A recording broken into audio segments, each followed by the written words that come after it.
So it's garlic scape season here. So everyone who plants garlic, when you plant garlic, the first thing that comes up are these super long green, they almost look like a green onion, and they grow out the top of your plant. So the green comes out of the ground and then these scapes kind of form at the top. You cut them right as they start to curl. So once they start to curl, you want to cut them because then what happens is they'll curl and then they straighten back out and then they start to blossom on the top. And you don't want them to blossom because then that takes energy away from the actual bulb that's in the ground. And you want the cloves in the ground to start to develop and get a lot bigger.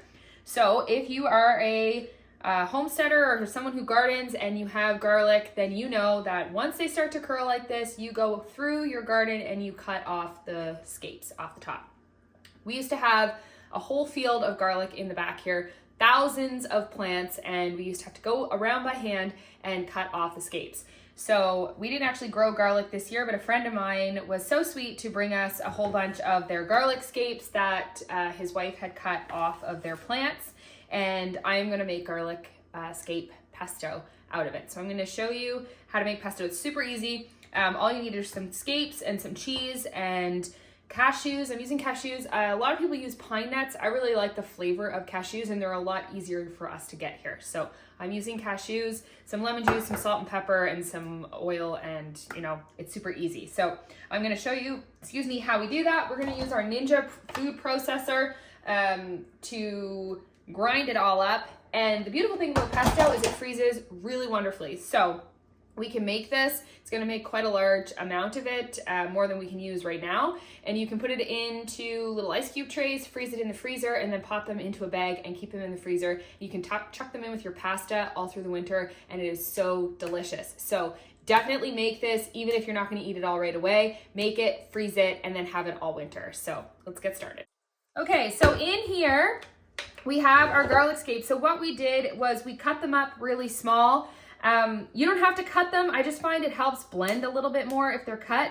I put about 20 scapes in this. It works out to about 300 grams, but 20 scapes works fine. Then I did 2/3 a cup of cashews. So we're doing cashews today. And then we just did 2/3 a cup of Parmesan cheese. So 20 scapes, 2/3 cashews, 2/3 Parmesan cheese. Now we're gonna do our lemon juice. So we're doing about 3 tablespoons of lemon juice.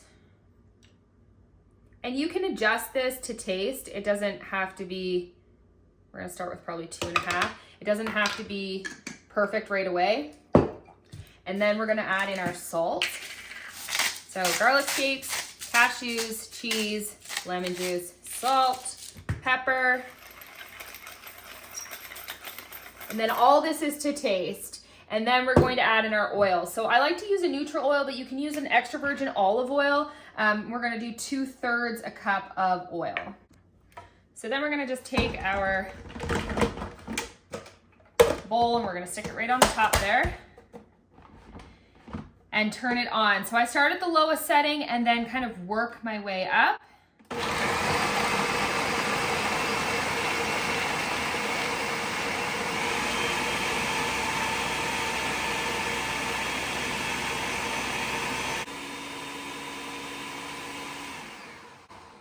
Stop it halfway through and just push down the sides because every once in a while it will get pushed up.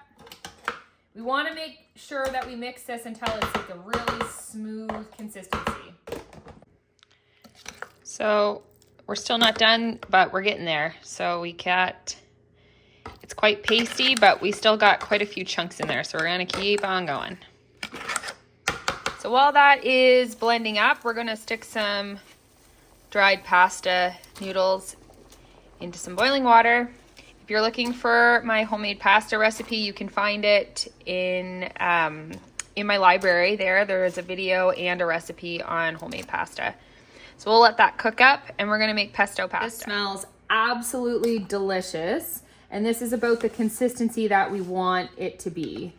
So you can add more oil and more lemon if you want it to be a little bit like runnier, but this works great. I just scoop this right into my ice cube trays and pop it in the freezer and freeze it just like this. But we are gonna cook some pasta. We're gonna make some pesto pasta and it is delicious.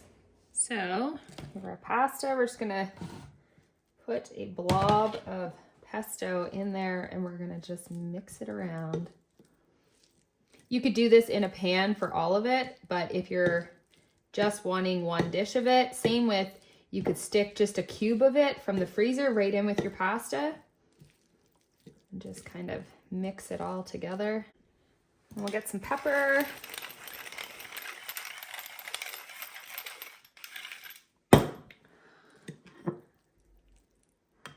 I also like this pesto as a dip. It's very, very garlicky, obviously, but it is absolutely delicious.